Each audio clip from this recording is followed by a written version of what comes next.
वंचित बहुजन आघाडीने महाराष्ट्रातील 29 महानगरपालिकांच्या निवडणुकांमध्ये पूर्ण ताकदीने सहभाग घेतला। आमच्या कार्यकर्त्यांनी, पदाधिकाऱ्यांनी तन मन धन पूर्णपणे लावून त्या ठिकाणी उमेदवारांचा प्रचार केला आणि अनेक ठिकाणी वंचित बहुजन आघाडीचे नगरसेवक हे निवडून आलेले आहेत। अशा अनेक जागा आहेत की ज्या अतिशय थोड्याफार फरकाने या आम्हाला गमवाव्या लागल्यात। 2 नंबरवर राहिलेल्या उमेदवारांची संख्या लक्षणीय आहे महाराष्ट्रातील सर्वच महापालिकांमध्ये। मी आपल्याला ती आकडेवारी सांगतो जी माझ्याकडे आलेली आहे। चंद्रपूर महानगरपालिकेमध्ये वंचित बहुजन आघाडीचे 2 उमेदवार विजयी झालेले आहेत। अमरावती महानगरपालिकेत 1 उमेदवार विजयी झालाय। अकोला महानगरपालिकेत 5 उमेदवार विजयी झालेत। औरंगाबाद महानगरपालिकेत 4। औरंगाबादमध्ये खरं तर 8 होते, मात्र नंतर 4 उमेदवारांचा टेक्निकली त्यांना नंतर ते पराभूत झालं असं सांगण्यात आलेलं आहे। तर त्या संदर्भातलं वाद सुरू आहे, त्यावर मी वेगळं बोलेन। त्यानंतर नांदेडमध्ये 5 निवडून आलेले आहेत। लातूर महानगरपालिकेत 4 निवडून आलेले आहेत आणि मुंबई जवळील उल्हासनगर महानगरपालिकेमध्ये 2 निवडून आलेले आहेत। इथे सुद्धा अतिशय थोड्या फरकाने 30-35च्या फरकाने आमच्या काही सीट या 2 नंबरला गेलेल्या आहेत। आणि मुंबई महानगरपालिकेमध्ये मात्र आमच्या बऱ्याचशा सीट या 2 नंबरवर राहिल्या, काही 3 नंबरवरती गेलेल्या आहेत। मात्र 9,000पेक्षा अधिक मतदान घेतलेले अनेक उमेदवार आमचे या ठिकाणी आहेत।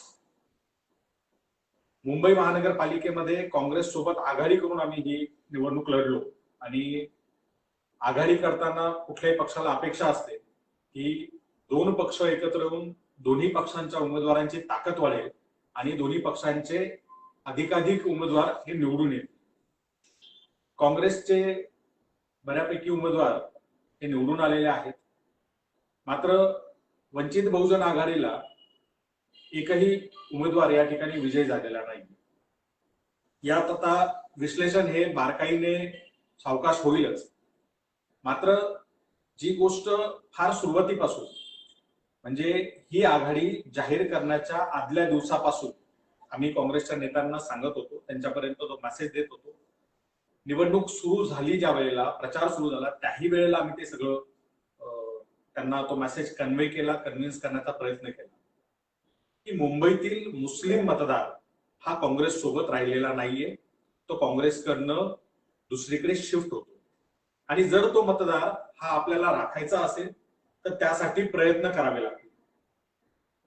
आम्ही जे काही आमचे कम्युनिकेशनचे चॅनल्स होते त्या माध्यमातून कम्युनिकेशन करून, निरोप देऊन, लेखी त्यांना व्हॉट्सअपवरती मेसेज पाठवूनही ज्या वेळेला काहीच होत नाही असं लक्षात आलं, तेव्हा मी स्वतः प्रेसमध्ये सुद्धा हे जाहीर स्टेटमेंट काढलेलं आहे की काँग्रेसने अल्पसंख्याक मतदारांना गृहीत धरू नये। जर त्यांना आपल्या सोबत ठेवायचं असेल तर आपल्याला प्रयत्न करावे लागतील, अन्यथा धोका होऊ शकतो। हे इतक्या पातळ्यांवरती म्हणजे इंटरनली सांगणं होतं आमचं सुरू, मात्र जाहीरही सांगितलं तरी सुद्धा शेवटपर्यंत काँग्रेसने मुस्लिम मतदारांना आपल्या सोबत ठेवण्यासाठी काहीही प्रयत्न केले नाही आणि त्याचा परिणाम असा झाला की ज्या ठिकाणी आम्हाला अपेक्षा होती की आमच्याकडे असलेला आमचा मतदार प्लस काँग्रेसचा मुस्लिम मतदार हा एकत्र आला तर आमच्या सीट्स निवडून येतात, त्या सगळ्या सीट आम्ही गमावल्या। काँग्रेसलाही अनेक ठिकाणी या गोष्टीचा फटका बसला, मात्र काँग्रेस त्याची दखल का घेत नव्हतं आणि त्यावरती कुठलाही उपाययोजना काँग्रेसला का करायची नव्हती हे आम्हाला आतापर्यंत कळालेलं नाही। आपण बघू शकतो मुंबईमध्ये हा पूर्ण मुस्लिम मतदार जो आहे तो काँग्रेस पासून हटून MIM कडे, काही प्रमाणामध्ये UBT कडे, इतर पक्षाकडे वळाले. मात्र तो काँग्रेस सोबत राहिलेला नाही. आणि या सगळ्या गोष्टींमुळे आम्हाला मुंबई महापालिकेमध्ये नुकसान सहन करावं लागतंय.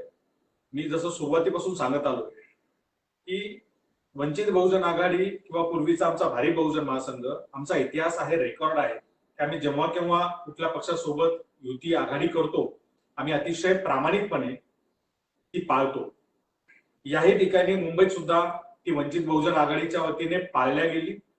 शेवटपर्यंत आम्ही त्या युती आघाडीच्या बाजूने काम करत राहिलो आणि त्याचा रिझल्ट काँग्रेसला दिलेला आहे. दुर्दैवाने तसा रिझल्ट काँग्रेसकडनं हा वंचित बहुजन आघाडीला मिळू शकलेला नाही. अर्थात त्यांच्या गटबाजीचेही अनेक यात प्रॉब्लेम होते, त्यावरही आम्ही सांगितलं. अनेक ठिकाणी अपक्ष उभा करून अपक्षांना किंवा इतर पक्षाच्या लोकांना पाठिंबा देण्याचं इंटरनल काम हे काँग्रेसमधले काही गट करत होते. त्यामुळे आम्ही जाहीर सांगितलं की एका गटाने पुढाकार घेऊन आमच्यासोबत आघाडी केली खरी, पण काँग्रेसमधले इतर गट हे त्या आघाडीला हाणून पाडण्यासाठी काम करतायत, त्यांना रोखण्याची गरज आहे, काँग्रेसने त्यांना रोखावं. शेवटपर्यंत काही त्या गटांना रोखण्याचे कुठले प्रयत्न होताना आम्हाला या ठिकाणी दिसले नाही. आणि अशा अनेक गोष्टींचं फलित म्हणजे मुंबईमध्ये ज्या 15 ते 20 जागा आमच्या हक्काच्या होत्या, जिथं आम्ही स्ट्रॉंग होल्ड होतो आमचा, आणि काँग्रेस सोबत आल्यावरती 100% त्या जागा आम्ही विजयी होऊ अशा पद्धतीचा आत्मविश्वास आम्हाला होता.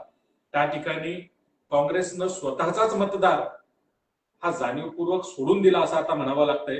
तो राखला नाही. आम्ही अनेकदा सांगितलं तरीही त्यांनी त्यावर काही केलं नाही आणि तो मतदार शिफ्ट झाला आणि आम्हाला त्या ठिकाणी पराभवाला सामोरं जावं लागलेलं आहे. बाकी बऱ्याच गोष्टी आहेत या संदर्भात बोलण्यासारख्या. आपण प्रश्न विचारू शकता आता त्यावरती बोलू. काँग्रेस आणि वंचितची मुंबईमध्ये युती झाली, मात्र या युतीची तुलना जी आहे ती आता लातूरमधल्या युती बरोबर केली जाते. काँग्रेसने जसं वंचित सोबत लातूरमध्ये जुळून घेतलं तसं मुंबईमध्ये जुळवून घेतलं नाही, अशी एक तुलना होते. त्या तुलनेसंदर्भात तुम्ही अगदीच काँग्रेस सोबत आम्ही 3 ठिकाणी आघाडीमध्ये होतो, मुंबई, लातूर आणि नांदेड. आमचा अनुभव असा आहे ज्या ठिकाणी काँग्रेस प्रामाणिक राहील त्या ठिकाणी काँग्रेसला आणि वंचित बहुजन आघाडीला दोन्ही पक्षांना फायदा झाला. मात्र जिथं हा प्रामाणिकपणा त्यांनी राखला नाही, दाखवला नाही, त्या ठिकाणी दोन्ही पक्षांना त्याची किंमत चुकवावी लागली. आम्हाला जरा जास्त चुकवावी लागली. त्याचा जास्त फटका हा आम्हाला सहन करावा लागला. काँग्रेस सोबत लातूरमध्ये आघाडी झाली, त्या ठिकाणी बाळासाहेबांनी सभा घेतल्या, आमच्या कार्यकर्त्यांनी पूर्ण ताकद पणाला लावली आणि जास्तीत जास्त जागा या काँग्रेसच्या तिथे निवडून आणल्या. आमच्या 5 पैकी 4 सीट तिथे निवडून आल्या. दोन्ही पक्ष मिळून आता तिथे सत्ता स्थापन करते. नांदेडमध्ये सत्ता स्थापन करत नसलो तरी दोन्ही पक्षाला त्या ठिकाणी विजय मिळवता येईल या पद्धतीने आम्ही काम केलं आणि दोन्ही पक्षांचे उमेदवार नांदेडमध्ये निवडून आलेले आहेत. मुंबईमध्ये मात्र जो समन्वय नांदेडमध्ये किंवा लातूरमध्ये होता, जो प्रामाणिकपणा काँग्रेसने लातूरमध्ये आणि नांदेडमध्ये दाखवला, त्याचा काही अंशी जरी मुंबईत दाखवला असता तर चित्र कदाचित वेगळं राहिलं असतं. या संपूर्ण युतीच्या काळामध्ये युती तुमची जाहीर झाली, मात्र प्रत्यक्षात युती दिसली नाही. अनेक ठिकाणी काँग्रेसचे नेते आणि प्रकाश आंबेडकर हे एकत्र मंचावर दिसले नाही. जिथे एका ठिकाणी दिसले तिथे केवळ त्या भागामध्ये पर्टिक्युलरली पाहायला मिळालं. आपण मुंबईचा जर विचार केला एकत्र फक्त जिथे वंचित बहुजन आघाडीने सभा घेतल्या तिथे एकत्र दिसले आणि तेही आम्ही त्यांना बोलवलं, त्यांच्या नेत्यांना बोलवलं, त्यांच्या उमेदवारांना बोलवलं आणि त्यांच्या आणि आमच्या उमेदवारांचा आम्ही संयुक्त प्रचार केला. वंचित बहुजन आघाडीच्या सोशल हँडल्सवरती सगळ्या सभांचे लाईव्ह फुटेजेस तुम्हाला पाहायला मिळतील, फोटोग्राफ्स पाहायला मिळतील. फक्त वंचित बहुजन आघाडीचा उमेदवार आहे असं कुठेच दिसणार नाही, बाजूला काँग्रेसचे उमेदवार आहेत. आमचा प्रत्येक नेता, प्रत्येक प्रवक्ता भाषणात सांगताना दोन्ही चिन्ह सांगायचा की वंचित बहुजन आघाडीचा गॅस सिलेंडर आहे आणि काँग्रेसचा हाताचा पंजा या निशाणी आहेत आणि या दोन्ही आपल्याला चालवायच्या आहेत, दोन्हींना आपल्याला निवडून आणायचंय. म्हणजे आम्ही प्रामाणिकपणे शेवटपर्यंत त्यांच्या उमेदवारांचा प्रचार करत राहिलो, त्यांचं चिन्ह लोकांना सांगत राहिलो, त्यांच्यापर्यंत पोहोचवत राहिलो. अशा पद्धतीचं चित्र मला अनेक माध्यमातल्या मित्रांनी सांगितले की कुठेच काँग्रेसचे जिथे जिथे उमेदवार होते त्यांनी तिथे जो काही स्थानिक प्रचार केला त्यात हे दिसत नव्हतं. त्यावरून अनेकदा प्रश्न विचारले गेले. आम्ही त्यासाठी कम्युनिकेट करायचा प्रयत्न केला. आम्हालाही अपेक्षा होती की जसं आम्ही करतोय प्रामाणिकपणे तसं तुमच्याकडनंही ते घडायला हवं. दुर्दैवाने ते घडलं नाही. सगळ्यात मोठी गोष्ट, हा जो मुस्लिम मतदारांचा मुद्दा आहे, त्यावेळेस आमच्या लक्षात आलं की मुस्लिम मतदारांना वंचित आणि काँग्रेस एकत्र आले, हा प्रॉपर मेसेज जोपर्यंत पोहोचणार नाही तोपर्यंत ते आपल्याला टिकवून धरता येणार नाही आणि काही प्रयत्न करावे लागतील. त्यासाठी आम्ही सुचवलं होतं की शिवाजी पार्कवरती, दादर येथील शिवतीर्थावर छत्रपती शिवाजी महाराज पार्क या मैदानामध्ये आपण दोन्ही पक्षांची संयुक्त एक मोठी सभा घ्यावी आणि त्यातून तो मेसेज द्यावा. इव्हन मोबिलायझेशनची आपण काळजी करू नका. नोव्हेंबर मध्ये 25 तारखेला ते मैदान फुल वंचित बहुजन आघाडी एकट्या पक्षाने केलं होतं. कुठलंही भावनिक राजकीय वातावरण नसताना आम्ही संविधान सन्मान महासभा तिथे घेतली आणि ते मैदान फुल केलं होतं. त्यामुळं आमचा इथे मास बेस आहे आणि ते मैदान आम्ही फुल करू. यापूर्वी अनेकदा केलं. त्यामुळं एक चांगली जंगी मोठी सभा संयुक्त जर झाली तर अनेक प्रश्न हे निकाली निघाले असते. जसं मुंबई प्रदेश काँग्रेसच्या अध्यक्षा आणि वंचितचे नेते हे एकत्र दिसत नाही, हा जो सातत्याने माध्यमांकडून प्रश्न येत होता, यासारखे अनेक प्रश्न हे निकाली निघाले असते. मात्र शेवटपर्यंत आम्हाला त्याच्यावरती योग्य प्रतिसाद मिळाला नाही आणि ती सभा काही होऊ शकली नाही. त्यामुळे आम्ही फोकस केला की आमच्या उमेदवारांसाठी आम्ही ज्या ज्या ठिकाणी फिरतोय त्या ठिकाणी संयुक्त सभा घ्यायच्या, त्यांचे उमेदवार बोलवायचे आणि त्या ठिकाणी त्यांचा प्रचार करायचा. फक्त एवढंच एक कारणीभूत राहिलं का की काँग्रेसचा मुस्लिम मतदार सोबत आला नाही? तो मेजर फॅक्टर होता. मुंबई पुरतं मी बोलतो, तो मेजर फॅक्टर होता मुंबईमध्ये, कारण मुंबईकडे असलेला मुस्लिम वोटर हा मोठ्या प्रमाणात होता आणि त्याच्यासोबत जर वंचित बहुजन आघाडीची बहुजन मतं ही एकत्र जर आली तर खूप मोठा बदल या ठिकाणी दिसला असता. मात्र त्यांना जो त्यांचा कोर होता, कारण आता हिंदू मतं ही काँग्रेसकडे राहिलेली नाही. बहुतांश हिंदू मतं ही इतर पक्षांकडे गेलेली आहेत, काही आमच्याकडेही आलेली आहेत. त्यामुळे तो जो एक मुस्लिम मतांव्यतिरिक्तचा जो गठ्ठा होता तो काँग्रेस आधीच गमावून बसली आणि जो शेवटचा राहिलेला होता तो आम्ही सांगत होतो की तो राखून धरा, तो महत्वाचा आहे.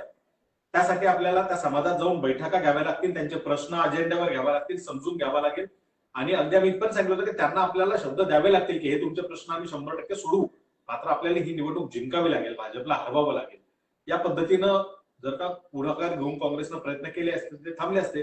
त्यांना कोणी थांबा असं म्हणतच नसेल आणि दुसरीकडे त्यांना सतत बोलवणं येत असतील, ते मतदार थांबतील कशाच्या बाबतीत? हा जो निष्क्रियपणा काँग्रेसमधल्या नेत्यांचा होता, तुमच्या जुन्या मित्रांकडे ते गेले, एमआयएमकडे वळाले असं वाटतं? त्यांच्याकडे काही प्रमाणात गेले, सपाकडे काही प्रमाणात गेले, उद्धव ठाकरेंच्या काही पक्षाकडे उमेदवारांकडे काही प्रमाणात गेले. पण ते मूळ जिथे होते तिथे जर ते राहिले असते तर आज चित्र वेगळं राहिलं असतं. एक वेळ की तुमचं मुंबईमध्ये आघाडी होती, 3 ठिकाणी होती, ती प्रामुख्यानं मराठवाड्यामध्ये. मात्र विदर्भात आघाडी होऊ शकलेली. विदर्भामध्ये वंचितचं पाठबळ जे आहे ते मोठं आहे. अकोल्यासारखं ठिकाण आहे, नागपूर आहे आणि संभाजीनगरमध्ये का होऊ शकत? जिथे आम्ही प्रत्येक स्थानिक युनिटला, प्रत्येक जिल्हा कमिटीला आणि शहर कमिटीला आम्ही अधिकार दिले होते की तुम्ही स्थानिकला बोलणी करा की आपल्या शहरामध्ये कुठला पक्ष हा आपल्यासाठी योग्य आहे, कुणाची ताकद आहे आणि जर चांगला आपल्याला जागा वाटपामध्ये योग्य स्थान मिळत असेल आणि निवडून येण्याच्या आपल्या उमेदवारांना मिळत असेल, एकमेकांसोबत येऊन जर का चांगलं चित्र होत असेल, सत्ता स्थापनेपर्यंत आपण जात असू, तर तो स्थानिक पातळीवर तुम्ही निर्णय घ्या. वरती त्यांनी फक्त कळवायचं किंवा आम्हाला हे योग्य वाटतंय, हा आमच्या बोलणीचा फायनल आमचा आकडा असेल सेलचा, त्यावरती वरतून मान्यता घेऊन ती जाहीर करा. या पद्धतीचं हेच सगळ्या ठिकाणी झालं.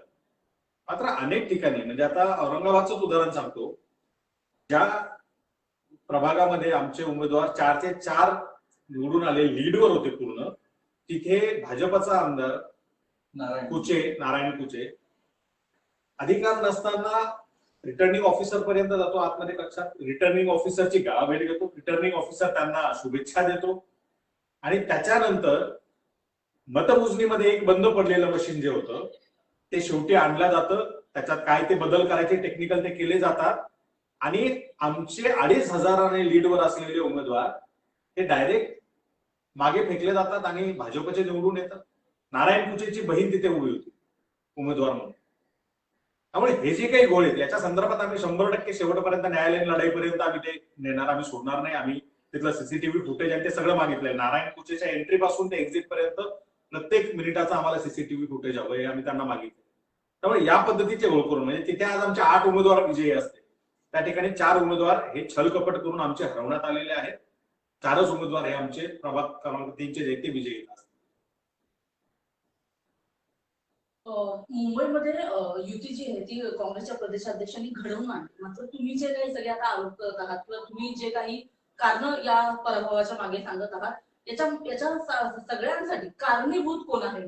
तुम्ही काँग्रेसमधल्या मी कोणत्या कुठल्या व्यक्तीचं नाव घ्या? काँग्रेसमधल्या एका व्यक्तीला दोष देणार नाही. मात्र मी निवडणूक सुरू असताना नाईलाजाने जाहीर प्रेस स्टेटमेंट काढून सांगितलेलं आहे की काँग्रेसमधली जी गटबाजी आहे ती काँग्रेसला घेऊन तर बुडतेच आहे, सोबत आम्हालाही घेऊन बुडते. आमच्या सीट शेअरिंग मध्ये जे आमचे उमेदवार होते, ज्या आघाडीमध्ये आम्ही 45 जागा एकत्र लढत होतो, त्यातल्या अनेक उमेदवारांच्या समोर हे अपक्ष उमेदवार जे होते त्यांना काँग्रेसचे स्थानिक गट जे इतर हे त्यांना पाठबळ देत होते.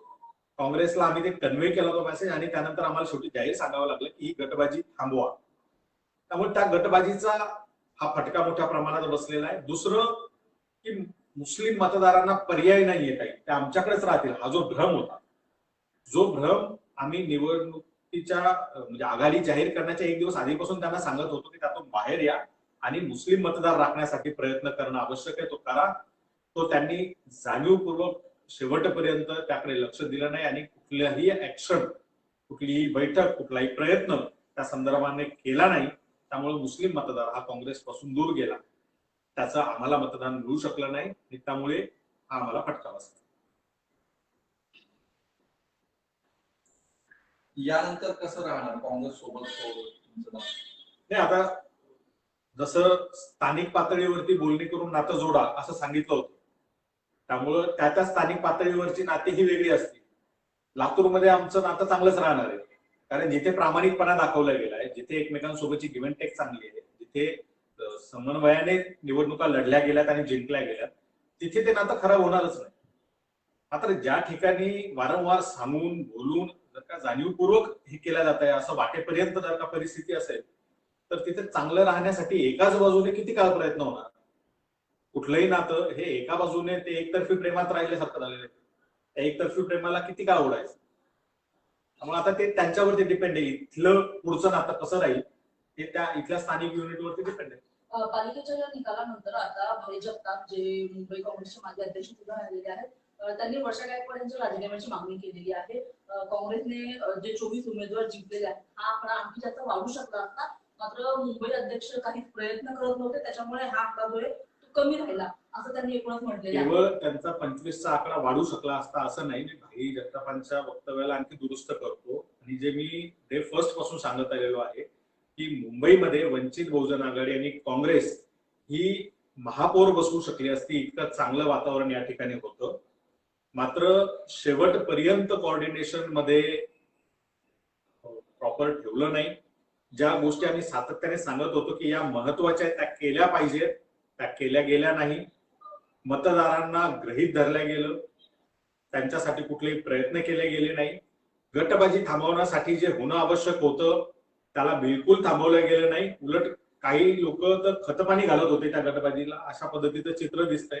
आणि या सगळ्याचा परिणाम असा झाला की भाजपला पूर्ण मोकळं मैदान दिल्यासारखं हे झालं. त्यामुळे भाजपला अतिशय हा सुकर झालेला आहे इथला जो काही विजय येतो. म्हणजे आम्ही शेवटपर्यंत आमच्या बाजूने शेवटच्या दिवसापर्यंत आणि निवडणुकीच्या शेवटचं मत कास्ट होईपर्यंत आमचे कार्यकर्ते हे प्रामाणिकपणे युती धर्माचं, आघाडी धर्माचं पालन करून प्रयत्न करत राहिले. काँग्रेसकडनं तसं काही चित्र आम्हाला कुठे दिसलं नाही. त्यामुळे राजीनामा घेणं न घेणं हा त्या पक्षाचा लुकआउट आहे, त्यात मी पडणार नाही. मी त्या संदर्भात कुठलं वक्तव्यही करणार नाही. ते त्यांच्या पक्षाने ते ठरवायचं काय करायचं काय नाही. पण निश्चित हा त्यांचा 25चा आकडा 75च्या पुढे जाऊ शकला असता आणि आमचाही आकडा मोठा राहिला असता. इथे सत्ता आम्हाला स्थापन करता आली असती आणि यापूर्वी हे प्रयोग यशस्वीरित्या राबवलेले आहेत मुंबईमध्ये.